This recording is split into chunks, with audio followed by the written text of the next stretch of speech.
And I'm going to alt tap her arms, and I'm going to pull her arms out just a slight bit, just to get a little bit more of her armpit in there. And I'm going to bring the top of her arms in to this mesh. Go to the side, make sure this is correct. I'm actually going to pull her elbows back just a tad, just to give it a little bit more of a natural stance here. Okay, that's basically the idea I want to look for. If I hit Control D, that'll go ahead and subdivide and make these even smoother. And I'm going to go ahead and do that before I start merging these things together. Now, what we have here, let me go ahead and bring her reference in here. So what we have is she's got skin here, and it kind of disappears at this point, and then she has clothing on. So what I'm going to do is actually Dynamesh. I'm going to merge all these pieces together, Dynamesh together, do a little bit of sculpting to kind of make sure her forms and her shapes are correct. And then all I'm going to do is just take these areas here and pop them off as a separate piece. There's a lot of different ways to do that. I'll cover a couple. And then we're going to take these pieces, this trim here, and pop that off into its own subtool just to give it a nice layered effect. And then finally we're going to Z model these little jewels here and then just pop those on and then do her face. And the hair will do very last. So let's go ahead and merge these things down. I'm going to go to my very top subtool here, and I'm going to go to the merge menu. I'm just going to hit merge down, always OK, and just keep doing that until everything's merged. And now what I'm going to do is go over here to, well, let's do it in your menu first. Geometry, Dynamesh. We're going to turn off project, turn off blur, and the resolution I'm not quite sure of yet. I do know for a fact that since this is a ZBrush primitive, it's going to be pretty high if I do a resolution at 128, but I'll go ahead and just try it first. So I'll go ahead and hit Dynamesh, and that'll Dynamesh it together, and there's my resolution. It kept my polygroups for me. If I don't want those, I can hit Control W, make it all one polygroup, or if I do want them for some reason, I can keep them around. In the fin one, we went over a couple different reasons why you might want to keep polygroups around, and we'll cover those as well on Flame Princess. So now I'm going to hold down Shift and start smoothing.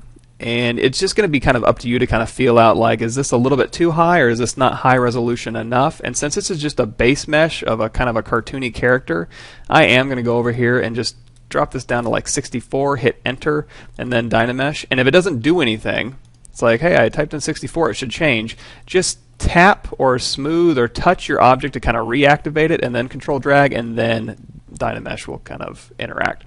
And now I should be able to go in here with my smooth brush and smooth this stuff down. If you wanted to work at a higher resolution and your smooth brush isn't quite doing it for you, hold down Shift. Well, for you, you'll go into your menu, hit the comma key to bring up your light box, and then go to your brushes.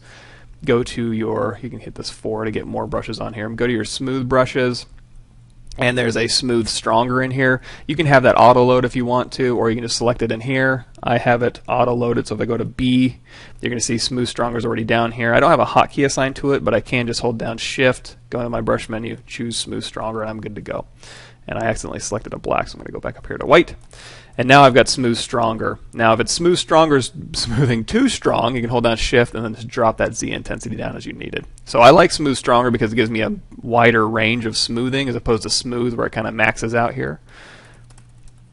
So I'm just going to keep it on smooth stronger. And if it gets too strong, I can just ease off that Z intensity on the smooth stronger. So we've got our basic shape in here, and you know, does she feel good from all the different angles? Again, she is a 3D object, so we need to make sure that she's working from all the different directions here, and she, you know, make sure her shoulders are back, and she's got kind of, you know, an S curve. Even though it's cartoony, there is still some sort of balance you're going to want to have on a character just to kind of make sure they sit right. That looks pretty good. So I think she's working well. I'm just going to smooth these transitions out a little, just a tiny bit here. And again, if you drop the resolution and the resolution is too low, you can bump it back up and use smooth stronger, or you can keep it this low and turn your smooth stronger down. If it's too strong, just kind of a balancing act you're going to have to figure out. There we go. I think she's looking pretty good. Like so. Okay, so now that we got her kind of basically figured out, we can kind of go into fin mode. We can hit Shift Z, and then just like we did for Fin, I'm going to pop her into Custom 2, and I'm going to make sure she's centered, and then I'm going to turn off Z Add, turn on RGB with my standard brush, and I'm going to paint half of her face and clothing on here just so I can kind of see. And then I'm going to turn her around and put her over here, line her up, and now I can kind of paint the back details on. Now I am painting in X symmetry, and I did kind of lose my symmetry line here, so I can kind of even that out. I'm going to do a gray, dark gray line, and I'm just going to paint a dark gray line down the middle. You can just hold down Shift if you're snapped to the back. Do a gray line down the middle, gray line down the front, hit Shift Z to bring that back, hit Custom 2, and now I know right where that midline is, so I can put that right down the middle of her. It looks like her head is actually tilted towards the screen a little bit, so I'm actually going to do the body first. There's that midline I'm looking for. Now I can just paint over and it's nice and right down the middle. And then for her head, I'm going to do a separate pass where it's right down the middle of her face and her jewel. And now when I paint, there we go, even better. We'll go down to the back here, hit Shift Z, make sure it's centered along the middle of that flame right there, and more of the middle of her back. There we go. That's just centered it a little bit better. Of course, it's going to be a little bit nicer painted the more resolution you have. So if you are working at 64, you're going to see there's quite a bit of aliasing. But again, I'm just getting a basic idea of where these cuts need to happen. If you do want to clean this up a little bit, you can hit C to sample this. And because I have RGB selected, I can go through here and just color this in. And on my reference over here, this little V line just goes up into a V. So I'm just going to kind of clean that up as well. I can just paint over that and kind of put that up in there. And there is a line here. If I want to hit C to sample this darker color, I can just paint that in. Go to the back here. These things actually are supposed to come to a point, so I can hit C. And now I can kind of paint this in and then hit C to kind of clean this up.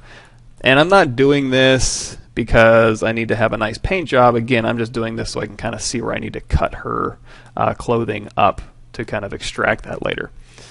Okay, so I think I've got a pretty good idea. And if I want to start sculpting or masking, if the color is too vibrant or too dark, in her case it's not that bad because she's very light and vibrant, but if that's not the case, you can select a white color, take your RGB and drop that intensity down to like 19, let's say, go to Color, Menu, Fill Object, and just kind of knock that back a bit. So we still see the indications of where the lines need to go, but it's not overpowering.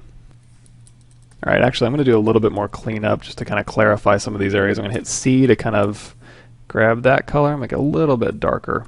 And now around her arms, I'm going to make a nice definitive line here.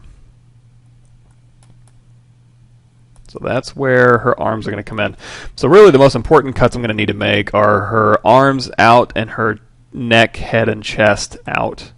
So I'm going to go ahead and carry this back so this doesn't actually touch. I'm going to make sure this goes up, and if this is too close or too far, I can go ahead and just use my move brush to kind of make this feel a little bit better or where it should be. And again, if you don't have enough resolution, I'm going to go ahead and close that draw window out. I'm going to go ahead and do a Dynamesh. Let's just bump this up to 128 now that she's kind of in there. And again, I hold down Shift and kind of smooth it just once and then get a little bit more resolution. I can hit C to sample this color, and now I can kind of knock this back. Give it a little bit of breathing room here, and then C to sample this color, a little bit darker, and then know that this is going to just kind of skirt that up and around, and then this is going to come up and around into here. So that's going to be that shape here, and then her body, and then this is just going to be a line, and then her body is going to be up in here.